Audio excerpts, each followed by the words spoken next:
All right, a very good morning to you, and thank you so much for keeping it to Nbs Television. This is the Morning Breeze, and welcome to the topical discussion. And today, we'll be paying attention to the man who we could say an ex-convict, definitely, but there's a pending appeal, especially that is challenging his arrest. He's been behind bars for about 80 days, and he was charged with contempt of court, which is something that is currently challenging in the courts of law, and that is during the trial of retired Eron Kizza while still in the general court-martial, where he was summarily sentenced.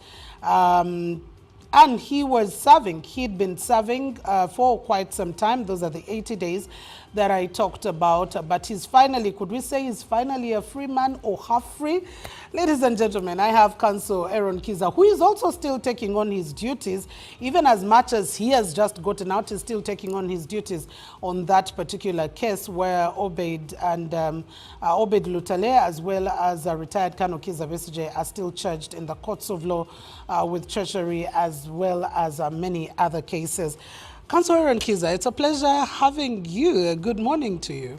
Yeah, good morning. The feeling is mutual. Thank you. All right, great to have you here. What does this make it feel like? Would we call you an ex-convict, or are you someone who is still, chasing for your own justice and chasing for the justice of your client as well? Yes, I'm going on about my work as though nothing happened, but we know something strange happened. I was convicted without a hearing. I was subjected to hooliganism by the team of Freeman Mugabe and Tukachungura at the Kangaroo Military Tribunal in Machinde. But life goes on despite the hiccups, despite the obstacles. We can't stop living just because we have some monsters for neighbors. 80 days in jail, what did that look like for you? Because you were in court going about your business, of course a conversation that also the highest court in the land has come out clearly to denounce in terms of the proceedings which were going on. But what did your life in jail look like for a lawyer who comes to defend a client, and the next thing is it is you in the dock? Yeah, it was strange. Things happened so quickly. I woke up to go to work and had breakfast with some colleagues. We drove together expecting to perform our legal duties. But no sooner had we reached the Kangaroo Military Tribunal at Machinde than some hooligans started accosting me, assaulting me. Eventually, they tortured me badly. They broke my ribs. They wanted to break my chest, and they hit my head, my ears. They beat me seriously, but by God's grace, it was in a short time. So they are experts in torture who got a short time with me. I often wonder what would have happened had they stayed an entire weekend or whole night with me, because I have also represented the torture victims. I know what they subject them to, and I'm happy that even though they tortured me, it was brief and not as terrible as that of the clients I've had to represent. Prison life is a different world altogether. You have to adapt, you have to adjust, and you have to make the most of very difficult and minimal circumstances. You don't have the choices that you have outside the prison gates. You can't move about where you want to go. You can't go beyond the prison gate. They have their own strictures, and you get accustomed to them with time. Have you learned, whether the hard way or, because of course prison is the hard way, but what have been your learnings about your time in prison? You've been representing so many people who are incarcerated, but also on just what it is all about, the dispensation of justice in the Uganda's judicial system. What has that taught you, the time that you were arrested and incarcerated? Well, it affirmed my belief that we are living in a society whose institutions have been crushed by military dictatorship. If we had a working judiciary, I wouldn't have spent 86 days in illegal detention at the Chitaria Minimax prison, that we had to go through ping pong, that we had to appear as if we were doing try and error. This court, this other one, this one, when I had really a battalion of lawyers, the best lawyers in the country, I had them. I want you to think of people who are in detention without even access to legal aid, without the ability to pay lawyers, without any lawyer friend. Me, this is my field, this is my home turf. I myself knew what to do, but it still took me all this while. When the government decides to crush institution, to crush parliament, to crush judiciary, to crush civil society, everyone loses.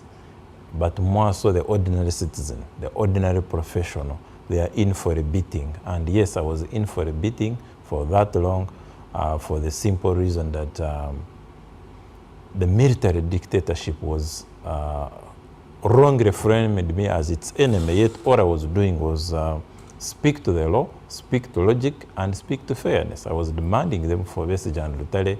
That should not be confused as being an enemy of the military. I really don't even know why the military was getting excited about this, yet this was a legal matter. The court considered your means high-handed, quote unquote, and that in as much as you were speaking to, like what you said, law, logic, and fairness, your means were arbitrary and such in such a way ridiculed the same courts that you were appearing before. What is your stance on that feeling? No, that is false. It is the military institution that was high-handed. It was the military institution that crossed and the Kenyan border, violated Kenyan sovereignty, abducted our clients, beat them up, brought them, detained them incommunicado in a military barracks for 4 days, subjected them to bogus charges in a kangaroo court without an iota of jurisdiction. That is the problem. I was trying, in the company of my able friends, to neutralize legally. While they used violence, we used the law. So who is high-handed? The team of lawyers who read books and presented them to a team of reluctant people read by Freeman who had no idea what the law was talking about. Our efforts to educate them about the law were met with violence, but that is the definition of arbitrariness. It is the definition of hooliganism, read by Tukachungura and Freeman. For us, we are trying to be civil, but they were trying to be violent, and indeed, they ended up injuring me. They ended up intimidating some lawyers out of that match in the court. You know how the numbers plummeted once they started beating me. The intimidation didn't end that day. They even reached an absurd extent of wanting to tell us the language we should employ, which words we could use and which one we couldn't use. For example, they didn't know that they were a tribunal, and they didn't even know what the meaning of the word tribunal was. An attempt to take them to the dictionary was resisted by the Kantakrasi Tukachungura in open day. Yeah. No, but the dictionary doesn't say that a tribunal is a ridicule. When we read the dictionary meeting, then Tukachungura was a hair wire. So you chose to take the military court to English school. Is that where you think your problem emanated from? We decided to educate the Kangaroo Military Tribunal about what the law provides.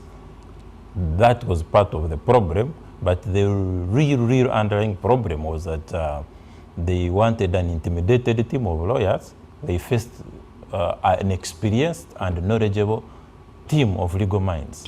So their intimidation failed. And once the intimidation failed, they decided to be violent. It is their modus operandi. It is their default position. These people are not used to debates, to dialogue, to intellectual sparring. They are used, they are not different from JAT that you saw in Kawempe. So you imagine subjecting us to the ignominy of appearing to a JAT-like kangaroo military tribunal. That's what we're facing. Do you think weeks later or months later after your incarceration, the pronouncement of the Supreme Court brought about any kind of wins for the kind of explanation that you were trying to bring on board? Yes, the Supreme Court restated our position before the Kangaroo Military Tribunal and denuded them of any pretensions to jurisdiction over civilians. That having happened, it showered hope among the inmates in Chitalia and Rosella and elsewhere who were victims of their ignorance of the law. However, things didn't go according to plan. The Uganda prison... What would have been the plan in essence? Yeah, the government had to release them en masse. But it wasn't a release order. Yes, it was not a release order, but it had denuded them of jurisdiction. And without jurisdiction, there was no legal basis. Because they were pretending to hold these Ugandans on the basis of a court order. The court order had been declared null and void.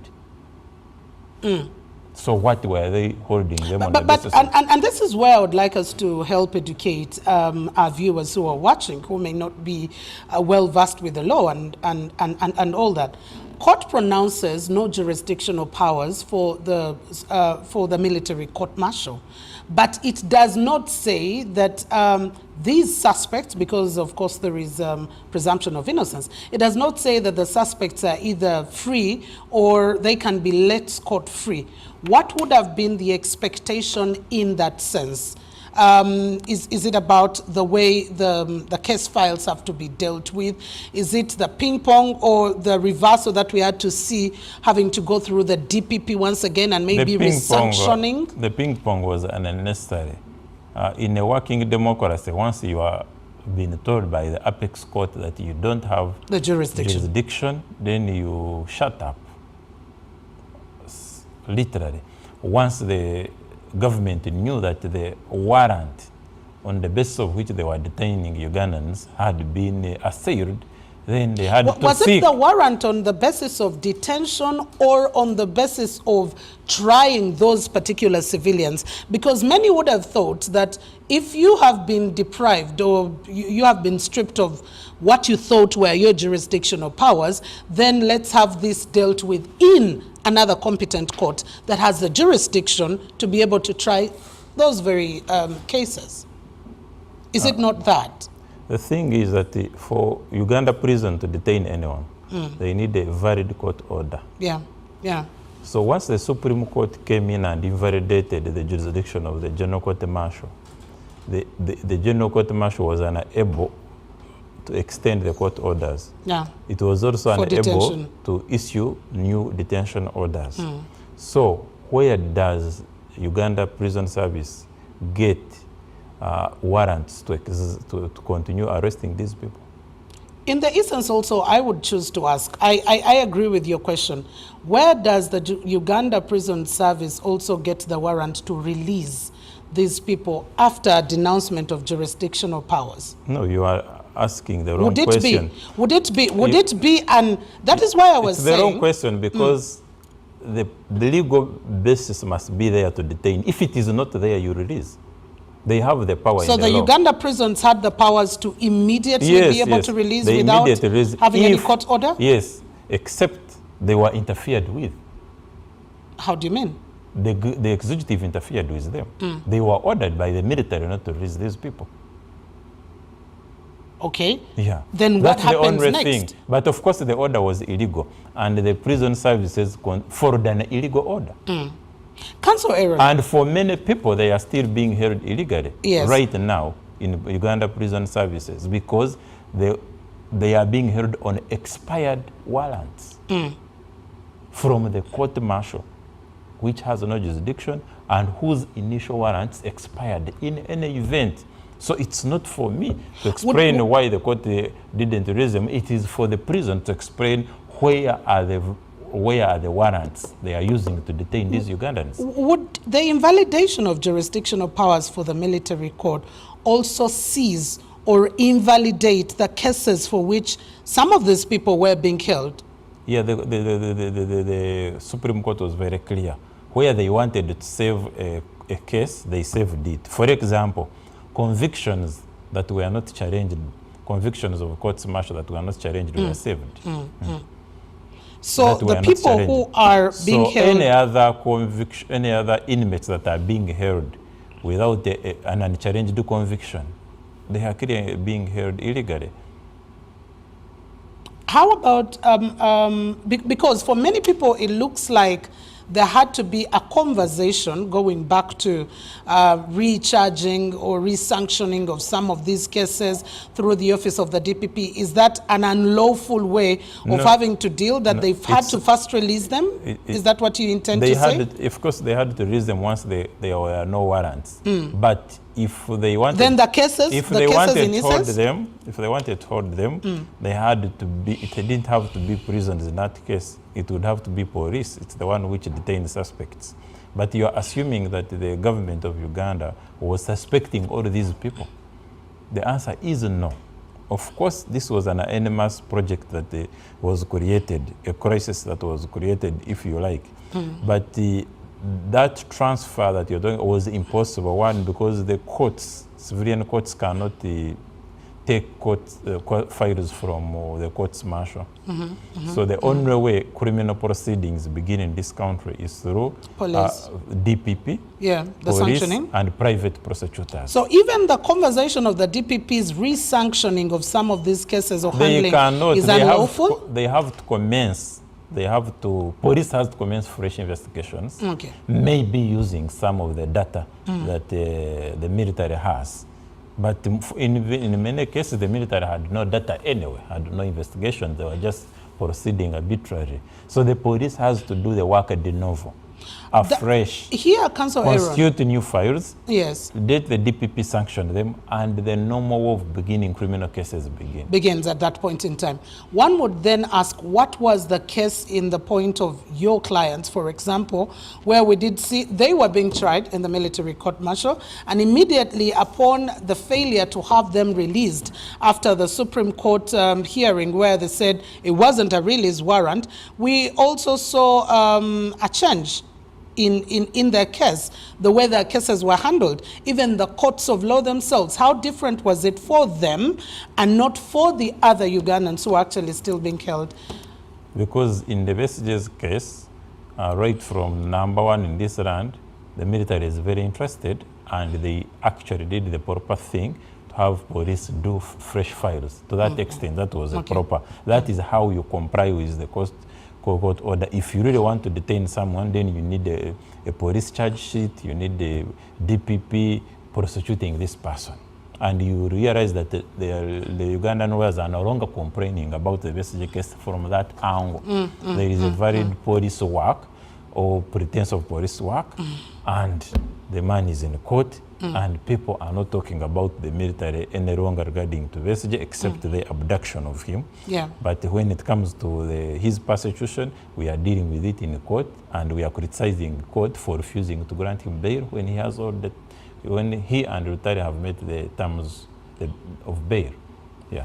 So that is what was supposed to be done. What was done for Besigye is what every Ugandan in detention on the basis of military orders who is civilian should be subjected to. It shouldn't be just for Besigye because Besigye has a bevy of lawyers. It should be for every Ugandan. You see, rule of law is for everyone. It is not just for a select few whom President Museveni wants to harass. No. That's very true. Law is for everyone, and rule of law is for everyone. But that then brings in a very contentious issue once again, which is about the UPDF Amendment Act. Because like you also clearly said in our earlier discussions, first of all, there could not be any appeals from the military court-martial to the civil courts. That was one which the military, which the Supreme Court also dealt with. But there couldn't also be a cross-exchange of files, like you have clearly been able to mention. But there is still a case for the UPDF Amendment Act to try and have instances under which civilians could still be tried under the courts of law. Have you followed up on that conversation in the Parliament of Uganda, and what do you make of it? I understand now it's before cabinet, but what they are cooking is poisoned food served on Ugandans. As far as human rights law is concerned, any trial of civilians before military tribunals is illegal and constitutional and incompatible with fundamental human rights and freedoms, in accordance with the African Charter on Human and People's Rights, in accordance with the United Nations Declarations on Human Rights, in accordance with international law. That system is illegal. Many bodies, many treaty bodies of the United Nations, of the African Union have declared that position in the most succinct manner. So they are trying to do an illegal thing just because they can do it, just because they have numbers in parliament. And we are telling them that we shall continue resisting this nonsense. Because the issue of jurisdiction was key. And do you think there is any way that the legal means can be used to be able to overturn the jurisdictional powers of the military court, the military tribunal? It was very clear the Supreme Court kept it. It wasn't a court of law, a competent court of law, but a military tribunal. Do you think there could be any machinations by law that would change the jurisdictional powers of the military tribunal? That law which they are cooking up would be incompatible with international law and would be unconstitutional. They would have to amend the constitution in a fundamental way, and they would have to breach their obligations in international law. So that law can be there, but it would be emblematic of impunity. It would not be emblematic of rule of law. It would be injurious to rule of law and good governance, and that is not a law that we want to have in this nation.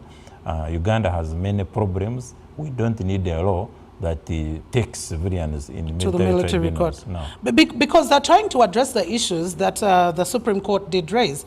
Jurisdiction of powers, that's one of the issues, but also constitution. Remember some of the justice clearly highlighting the constitution in terms of who these persons on the bench, on the military court, pay allegiance to, but also there were some suggestions of having civilian judges on the bench to be able to dispense justice. Aren't those things that can be picked up from the ruling of the Supreme Court, turned around to be able to change the face of the military court-martial itself? Because I think that is what the UPDF Amendment Act seeks to be able to deal with. Military tribunals operate in their own style. They are mere disciplinary bodies. Yeah. If you want to mechanically, using majoritarian tyranny to turn them into tribunals that have jurisdiction over civilians, civilians will suffer more than they are already suffering. They are suffering already. They have backlog, the court process. There are many problems in the civilian system of justice. But those pale into comparison when you juxtapose them with military tribunals and their kangaroo nature. More people will be beaten. I was roughed up in broad daylight in the course of my work. I want you to imagine people who spend months in Machinde dungeons, people not to know whose whereabouts are unknown. So there are real dangers with these military tribunals. But the biggest problem, just to answer your question, is not merely the qualifications, merely the composition. The biggest problem is the independence, the lack of independence of these courts. The fact that they are institutionally incapable of dispensing impartial justice, that you cannot get fairness before them because of, yes, their composition, their security of tenure, the lack of security of tenure, the fact that they are susceptible from the man of their appointment and their promotion, and they are susceptible to orders from above in a more direct manner than ordinary courts. Would one say it's totally different with the civilian courts? Because literally those are some of the issues that have also been raised on the manner of dispensation of justice in particular cases in the civilian court. So one would say, civilian courts, is it a chicken and egg kind of conversation that we're having? Civilian courts have their problems. The military tribunals are much, much worse and actually incomparable to them. So you think you're not going to have hooligans in uniform in the civilian courts operating the courtroom itself. That's not going to happen. So whatever problems we have with civilian courts in Uganda, the ones of military tribunals are mountainous in nature, are insurmountable, are incompatible with decency, civility, rule of law, good governance, and what Ugandans really need, or ordinary people need. You are talking about the death of justice in military tribunals, and we are talking about the sickness of justice in civilian courts. Okay. Yeah. Well, interesting how you juxtapose the death and the sickness in the two different courts. But Councillor Eron Kizza, I'd request that you allow us take a very short commercial break. And when we do return, we'll continue with this conversation. Is this UPDF Amendment Act as well dead on arrival? How is it going to be challenged if it does get to see its light of day, especially with the tyranny of numbers in the Parliament of Uganda? Let's get back in just a bit.